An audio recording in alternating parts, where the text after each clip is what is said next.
folks. This is Jake out of Ball State. And Jordan out of St. Paul, Minnesota. And we're here on the Blue and Gold Report to talk about last week's game and, of course, to preview upcoming game next Saturday.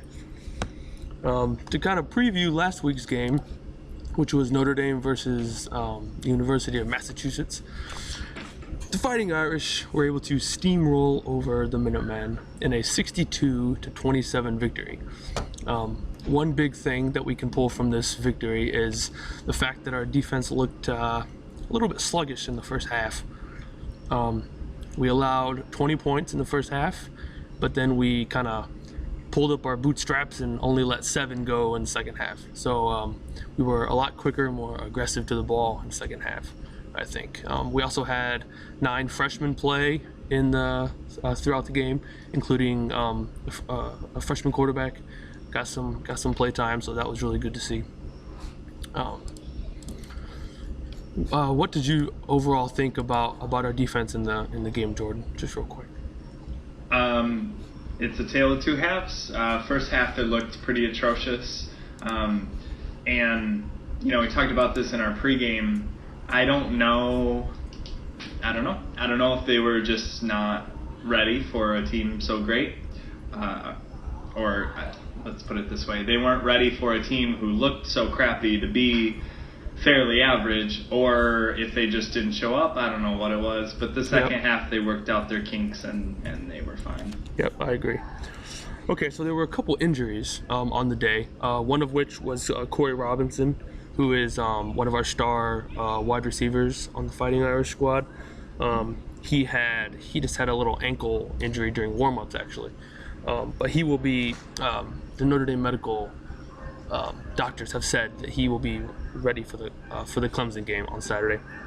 A second one is a sophomore tight end, Larada. That's his last name. He's questionable. Kelly said he's not too concerned for the whole season. He had a leg injury, but he's not sure if he'll be ready for Clemson. So that'll definitely make a difference. So that's, it was a solid kind of team victory. Had a lot of good plays, had a couple of nasty ones. I think we just need to look forward to this next game in Clemson. We're headed over to Death Valley. Yeah, there's really nothing else to say. Anytime you play a team called the Minutemen, and yes, there's a joke in there somewhere for our mature audiences. There's nothing wrong with the Minutemen, because it was what it was. History is a great thing. And the Minutemen were colonial militia. Really? Yes. Uh-huh. I think you were making other jokes, but... Yeah. I didn't read my history books. Sorry, Mr. Parks, future high school historian. History teacher. Okay. Anyway, let's shoot over to Clemson. Like you said, Death Valley, a night game. Our first marquee matchup of the year. It will be College game day. Yeah, game day.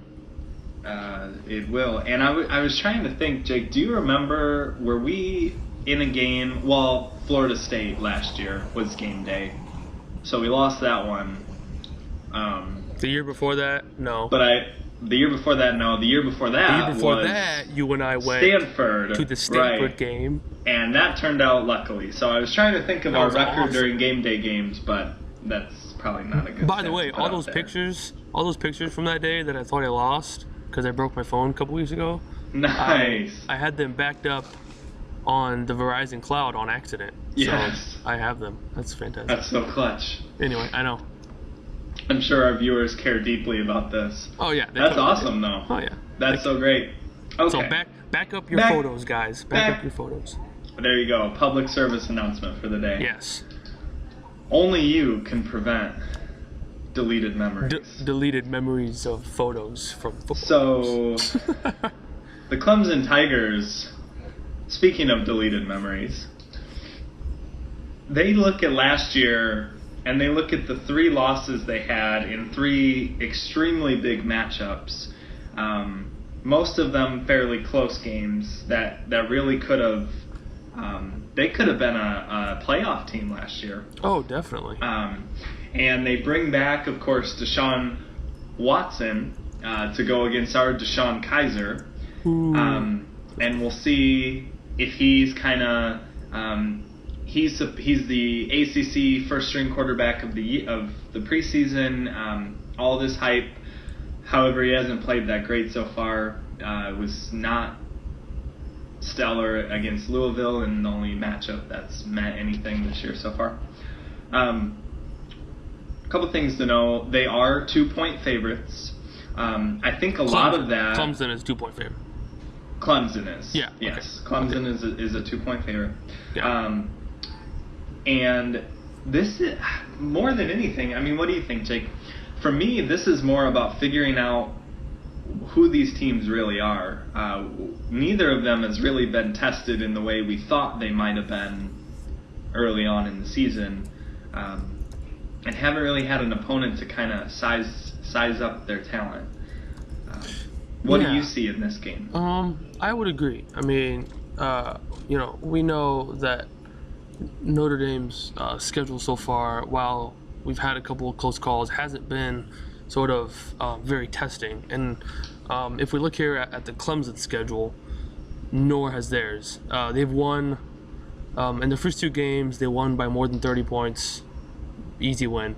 And in the last game, they barely got away from Louisville by a field goal. So that's a little more testing for them. But when we look back at, I agree. When we look back at both of these teams, we can definitely see, that this game is going to show us who we got.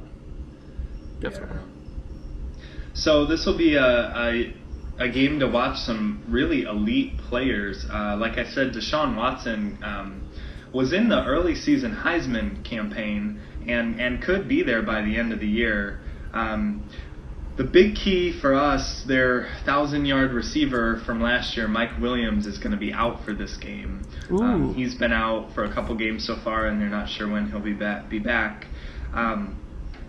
So obviously that changes up our defense, and quite honestly, I don't know that my game prediction would be the way it is if he were in the game, because he's a difference maker. He's such a clutch player.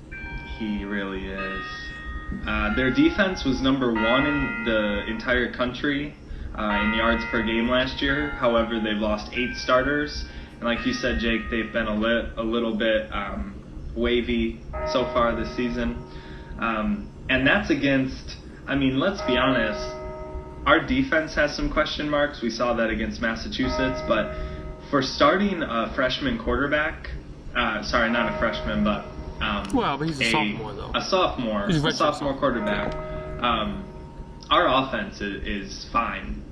We are, as many injuries that have gone down, I don't think there's a better offensive line in the country.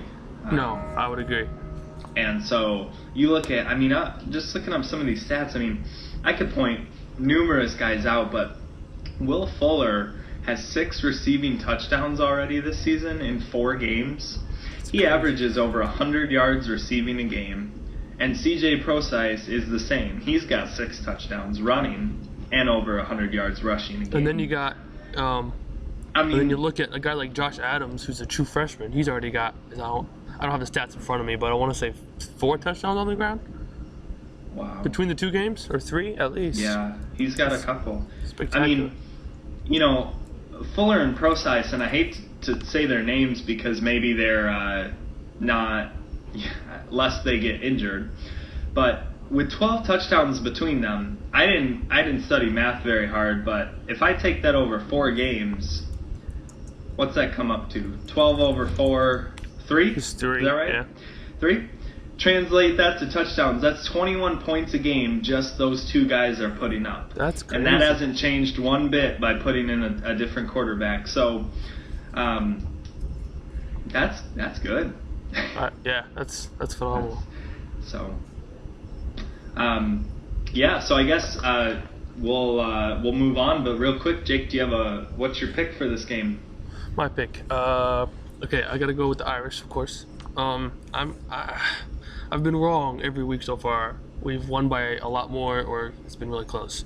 So I'm gonna say we're gonna get out of there. We're gonna get out of Death Valley with a 34 to 28 win. 34? Yeah, 34 to 28. 34-28. That's pretty good. I think you're about right. Mine's 34-31. Ooh, there you go. Yeah, I think it's right there. It's gonna be a good game. So I got a couple highlights here about just sports around the world. A couple things that number one, you can if you go to YouTube. This is for all the viewers out there that are listening. If you go to YouTube, you can find the first episode of the Showtime series, A Season with Notre Dame Football, and you just search A Season with Notre Dame Football, episode 1. You can find it. It's really great. It's hilarious. It's a really good documentary on on the football team, and they kind of highlight the captains, and they talk to head coach Brian Kelly a lot, and all these different things. It's really great. One sort of funny thing, every week I kind of want to put in something that's really funny that's been happening in football around the world. This is really great, Jordan. I don't know if you saw this, but did you see all that social media stuff with Houston Texan player J.J. Watt this weekend? No. Did you see? What Okay. So first he met